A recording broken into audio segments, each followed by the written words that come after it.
Putin अभी अभी भारत भागे हैं क्योंकि उनकी तेल बिक्री घट रही है और उन्हें इस युद्ध में टिके रहने के लिए पैसे की जरूरत है। ठीक है, जब वे समस्या सुलझा रहे थे, यूक्रेन ने नई समस्या खड़ी कर दी। एक यूक्रेनी ड्रोन ने अभी रूस की उन गिनी चुनी पाइपलाइनों में से एक पर हमला किया है जो रूसी तेल क्षेत्रों को यूरोपीय बाजार से जोड़ती है। यह द्रुजबा पाइपलाइन थी और पुतिन इसका इस्तेमाल हंगरी और स्लोवाकिया जैसे रूस समर्थक देशों को तेल सप्लाई करने के लिए कर रहे थे। असल में सिर्फ 2025 में ही रूस को इस पाइपलाइन और इससे बहने वाले तेल के कारण 6 से 7 अरब डॉलर तक की कमाई होने की उम्मीद है। हंगरी के प्रधानमंत्री विक्टर ऑर्बन का दावा है कि हंगरी इस रूसी तेल के बिना नहीं रह सकता क्योंकि उसके पास इसे पाने का और कोई तरीका नहीं है। यूक्रेनी ड्रोन प्रमुख ने हंगरी को जवाब दिया, जो उन्हें पसंद नहीं आया। अपनी पाबंदियों को वहां रखो जहां सूरज की रोशनी नहीं पहुंचती, क्योंकि यूक्रेनी पाबंदियां यहां हैं और ये किसी भी वित्तीय पाबंदी से कहीं ज्यादा असरदार हैं। असल में ये पाबंदियां इतनी अच्छी तरह से काम कर रही हैं कि अब तो रूसी भी बोलने लगे हैं कि पुतिन ये जंग कितनी खराब तरीके से चला रहे हैं। वे लोग उन हालातों की बात कर रहे हैं जो इस 3 दिन की विशेष सैन्य कार्रवाई की वजह से और भी खराब हो गए हैं। सुनिए, मुझे नहीं पता, मैंने खबरें नहीं देखी हैं, लेकिन जब मैंने अपने शहर में गैस खरीदने की कोशिश की तो मैं गैस का डिब्बा लेकर स्टेशन गया बस भरवाने के लिए, सारातोव ओब्लास्ट में। मैं सुबह वहां पहुंचा, छुट्टी पर घर आया था और मोटरसाइकिल के लिए 92 गैस मांगी। उन्होंने कहा हमारे पास गैस नहीं है। मैंने पूछा कैसे? उन्होंने बताया ओनेल डिपो सारातोव में उड़ा दिया गया। मैंने कहा बहुत बढ़िया, तो अब मैं क्या करूं? लोग टैक्सी कैसे चलाएंगे, लोग काम कैसे करेंगे? उसने कहा मुझे नहीं पता, किसी और पेट्रोल पंप पर जाओ। मैं 4 कमबख्त पेट्रोल पंपों पर गया, आखिरकार आखिरी वाले पर गैस मिली और फिर ऐसा लगा जैसे सब कुछ ठीक हो गया। शहर में फिर से गैस आ गई है, सब कुछ बढ़िया है। लेकिन हमारे कमबख्त शहर में, मेरा शहर बहुत छोटा है, सारातोव ओब्लास्ट में, और असल में अगस्त में उन्होंने इंटरनेट बंद कर दिया, पूरा इंटरनेट, उन्होंने सारा कमबख्त इंटरनेट बंद कर दिया। मैं कहता हूं ये क्या बकवास है। लोग बस वहां बैठे हैरान रह गए। वे पिकअप पॉइंट से अपने ऑर्डर नहीं ले सकते, ऑनलाइन काम नहीं कर सकते, कॉल नहीं कर सकते, काम नहीं कर सकते, कुछ भी नहीं कर सकते। लोग पूछते हैं इंटरनेट कौन बंद कर रहा है, प्रशासन कहां है? वे कहते हैं कि हमारे पास डेयरी प्लांट है। एक छोटे डेयरी प्लांट को डर के कारण डिस्कनेक्ट किया गया कि कहीं बम से न उड़ जाए, वह भी एक छोटे से शहर में। ये कोई अजीब इंफ्रास्ट्रक्चर नहीं, सिर्फ एक साधारण डेयरी प्लांट है। अब 2-3 दिन से लोग इंटरनेट खो रहे हैं। ये बॉर्डर इलाका भी नहीं है, फिर भी लोग कह रहे हैं कि ड्रोन उड़कर चीजें गिरा रहे हैं। तुम इस बकवास पे कैसे यकीन कर सकते हो? असल में हमारे पास एक बड़ा डेटा सेट है जो दिखाता है कि वो यूक्रेनी प्रतिबंध कितने प्रभावी हैं। यूक्रेनी ड्रोन ने सिर्फ नवंबर महीने में लगभग 23,500 रूसी ठिकानों पर हमला किया है। इसमें 8,500 रूसी सैनिक शामिल हैं जिन्हें आमतौर पर पर्सनल कहा जाता है। रूसी सैनिक और लगभग 4,870 सैनिकों को इन ड्रोन हमलों के कारण वास्तव में मार गिराया गया। इस रिपोर्ट में आगे दिखाया गया है कि रूस के ईंधन और ऊर्जा क्षेत्र में विशेष रूप से भारी नुकसान दर्ज किया गया। ड्रोन ने रूसी ईंधन डिपो, लॉजिस्टिक हब और ऊर्जा प्रणालियों को नष्ट कर रूस की युद्ध अपराधों को फंड करने की क्षमता सीमित की है। यह प्रवृत्ति दिसंबर के पहले सप्ताह में भी जारी है। यूक्रेनी ड्रोन नए सांता क्लॉज हैं क्योंकि वे डिलीवरी कर रहे हैं। 4 दिसंबर को हमें रिपोर्ट मिली कि यूक्रेनी ड्रोन ने कब्जे वाले क्रीमिया क्षेत्र में स्थित एक रूसी मिग 29 और एक रडार स्टेशन को नष्ट कर दिया है। इस क्लिप को देखें।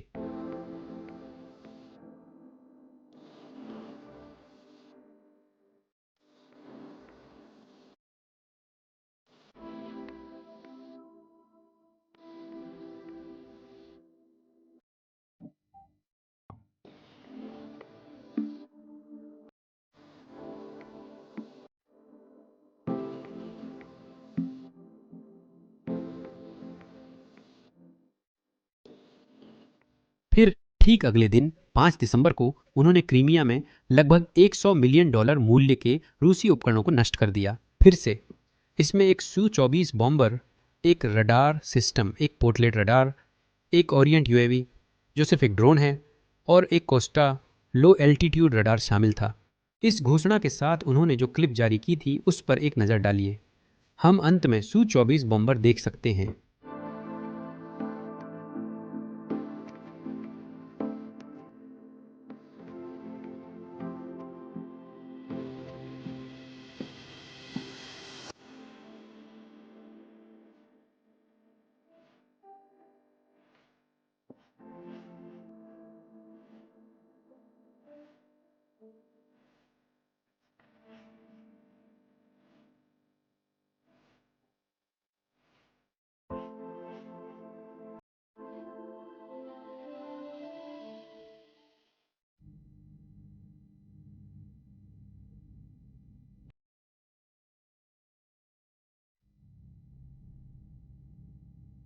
यूक्रेनी ड्रोन ने रूस के अंदर अज़्जोत केमिकल प्लांट नष्ट किया। यह देश के अंदर नाइट्रोजन उत्पादों का सबसे बड़ा उत्पादक है। इसमें करीब 1 मिलियन टन अमोनिया और 14 मिलियन टन अमोनियम नाइट्रेट हैं, जिनका रूस विस्फोटक बनाने में उपयोग करता है। इस प्लांट के बंद रहने से रूस को बड़ा झटका लगता है। असल में यूक्रेन जुलाई में यहाँ हमला कर चुका है और अब फिर हमला कर रहा है। ये हमले के बाद का क्लिप है। मुझे कुछ भी दिखाई नहीं दे रहा है। कुछ दिख नहीं रहा, वहां बहुत धुआं है। थर्मल पावर प्लांट की पाइपें इस इमारत के पीछे हैं। मेरा मतलब है वहां बहुत धुआं है। मेरा भी वही कर सकता है।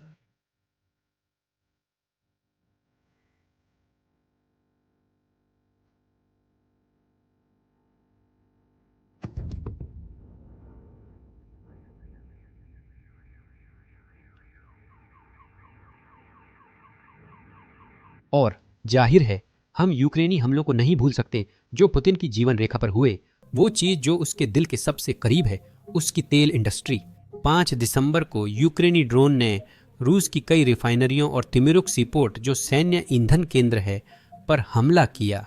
उन्होंने सुजारोन रिफाइनरी को भी नष्ट कर दिया, जो लगभग 9 मिलियन टन परिष्कृत उत्पाद बनाती है, और सारातो रिफाइनरी को भी, जो पिछले कुछ महीनों में कम से कम कहें तो संघर्ष कर रही है। यहाँ हमारे पास सीपोर्ट का क्लिप है, जो ड्रोन हमले के बाद बहुत ही भयानक दिख रहा था।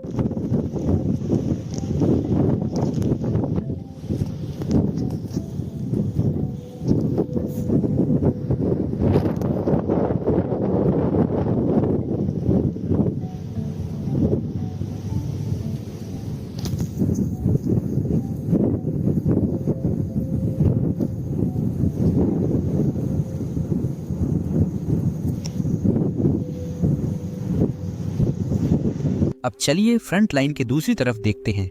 यूक्रेन रूसी कारखानों, रासायनिक संयंत्रों और तेल डिपो पर हमला कर रहा है, जबकि रूस यूक्रेनी अस्पतालों को निशाना बना रहा है। मैं मजाक भी नहीं कर रहा हूँ, इसे देखिए, यह खेरसोन में था। रूस ने एक प्रसूति अस्पताल को नष्ट कर दिया, जिसे लोगों की जरूरत थी। लोग उसका इस्तेमाल कर रहे थे और रूस उस पर ऐसे हमला कर रहा है जैसे इससे उन्हें युद्ध में कोई फायदा मिलने वाला हो। यह किसी भी मायने में सैन्य लक्ष्य नहीं है। इसी दौरान रूस मोर्चे पर यह सब कर रहा है। रूसी प्रचारक रूस में नहीं रहते क्योंकि वे इसे सुरक्षित नहीं मानते। फिर भी वे रूसी युद्ध अपराधों का बचाव करना चाहते हैं। यहाँ यूलिया लाटनिया हैं और वह दावा कर रही हैं कि यूक्रेन कहता है कि रूस ने 20,000 यूक्रेनी बच्चों का अपहरण किया है, लेकिन जब उनसे नाम पूछे गए तो यूक्रेन ने केवल 300 नाम ही दिए। मैं समझ नहीं पा रहा कि वह क्या कहना चाहती हैं। क्या उनका मतलब है कि ये बस कुछ 100 बच्चे हैं? यह बड़ी बात नहीं है, भले ही रूस अपहरण कर रहा हो, क्योंकि यह उतना अच्छा नहीं जितना वह सोचती हैं। मेरे हिसाब से यह अमानवीय है। ऐसी दलीलें वास्तव में हमें दिखाती हैं कि यूक्रेनी बच्चों के लिए जमीनी हालात कितने बुरे हैं, खासकर कब्जे वाले इलाकों में, क्योंकि उसकी तरह की रूसी प्रचारक भी रूस के कृत्यों का सही बचाव नहीं कर पाती। इसीलिए वे ऐसे बेतुके तर्क बना रहे हैं, कह रहे हैं, अरे ये तो बस 300 बच्चे हैं, क्या हम अब इस पर इतनी चर्चा बंद कर सकते हैं? अगर ये इतना डरावना है तो लोग इसे क्यों उठा रहे हैं? रूसी लोग इसकी चर्चा क्यों कर रहे हैं? असल में इसकी वजह यह है कि फर्स्ट लेडी मेलानिया ट्रंप को खुद पुतिन को एक चिट्ठी लिखनी पड़ी थी। असल में उनसे अनुरोध करते हुए, या कहें कि उनसे गुहार लगाते हुए कि वे यूक्रेनी बच्चों का अपहरण करना बंद करें। इस बिंदु पर रूसी भी पुतिन की हरकतें अनदेखा नहीं कर सकते थे, तो वे उनका बचाव करते रहे, कहते रहे, दोस्तों ये 20,000 बच्चे नहीं हैं। मेलानिया ट्रंप को नहीं पता वो क्या कह रही हैं, ये तो सिर्फ 300 बच्चे हैं, तो ये कोई बड़ी बात नहीं है। लेकिन एक बात जो ये सभी रूसी प्रचारक भूल जाते हैं वो ये है कि यूक्रेन द्वारा 329 बच्चों की सूची सौंपने के बाद भी रूस ने उनमें से सिर्फ लगभग 100 बच्चों को ही लौटाया है। बाकी बच्चों को रूस ने अब तक वापस नहीं किया है। कहते हैं हम उन्हें वापस नहीं करेंगे। दुर्भाग्य से यूक्रेन के बच्चे पूरे देश में, सिर्फ कब्जे वाले इलाकों में नहीं, हर जगह परेशान हैं। पिछले 1 साल में रूस ने यूक्रेनी स्कूलों पर हमला करने के लिए ग्लाइड बम, ड्रोन और मिसाइलों का इस्तेमाल किया है, और कभी कभी वे इन स्कूलों पर उस समय हमला करते हैं जब कक्षाएं चल रही होती हैं, जैसे सुबह 9 बजे, 10 बजे, हफ्ते के किसी भी दिन स्थानीय समय अनुसार। रूस जानता है कि यूक्रेनी बच्चे स्कूल जा रहे हैं, फिर भी उन पर हमला करता है। इसी वजह से हमने यूनाइटेड 24 से संपर्क किया ताकि कोई रास्ता निकाला जा सके। अगर हम यूक्रेनी बच्चों के लिए सुरक्षित सीखने का माहौल देने में थोड़ी भी मदद कर सकें। इसे करने के लिए हमने हाल ही में अपना खुद का अभियान शुरू किया है, जिसे आप नीचे दिए गए लिंक पर डोनेट करके या अपनी स्क्रीन पर दिख रहे QR कोड को स्कैन करके सपोर्ट कर सकते हैं। इकट्ठा किया गया पैसा यूक्रेनी बच्चों की सुरक्षित और आरामदायक पढ़ाई के लिए इस्तेमाल होगा। इसका मतलब है बम शेल्टर, पावर जनरेटर और अन्य चीजें जो शिक्षा को बिना रुकावट जारी रखने के लिए जरूरी हैं। हम जिस यूनाइटेड 24 संगठन के साथ काम कर रहे हैं वह यूक्रेन के लिए युद्ध के दौरान शुरू किया गया आधिकारिक फंड रेजिंग संगठन है। उनका यहाँ संयुक्त राज्य अमेरिका में भी एक साझेदार है जो अमेरिकी सरकार के साथ एक गैर लाभकारी संगठन के रूप में पंजीकृत है। ये सभी विवरण वेबसाइट पर उपलब्ध हैं। अगर आप दान करने से पहले कुछ भी दोबारा जांचना चाहते हैं, और याद रखिए आप लोग जो भी दान करेंगे वह यूक्रेन के भविष्य के लिए जो भी आवश्यक है उसे प्राप्त करने या पुनर्स्थापित करने में जाएगा। और यही वजह है कि हर दान मायने रखता है, चाहे वह बड़ा हो या छोटा, हर चीज महत्वपूर्ण है। वेबसाइट, विवरण लिंक या स्क्रीन पर QR कोड स्कैन कर दान करें। जितना संभव हो दान करें, चाहे $1, $1, $1 या $100। अगर आप दान नहीं कर सकते तो वह भी बिल्कुल ठीक है। आप सिर्फ लाइक बटन दबाकर या नीचे कमेंट करके भी अपना समर्थन दिखा सकते हैं। यह सिर्फ स्वार्थी अनुरोध नहीं है, इससे चैनल को मदद मिलती है और वीडियो ज्यादा लोगों तक पहुंचेगा, जिससे और लोग दान कर सकेंगे। आपके समर्थन के लिए धन्यवाद। मैं सैम हूं, अगली वीडियो में मिलूंगा।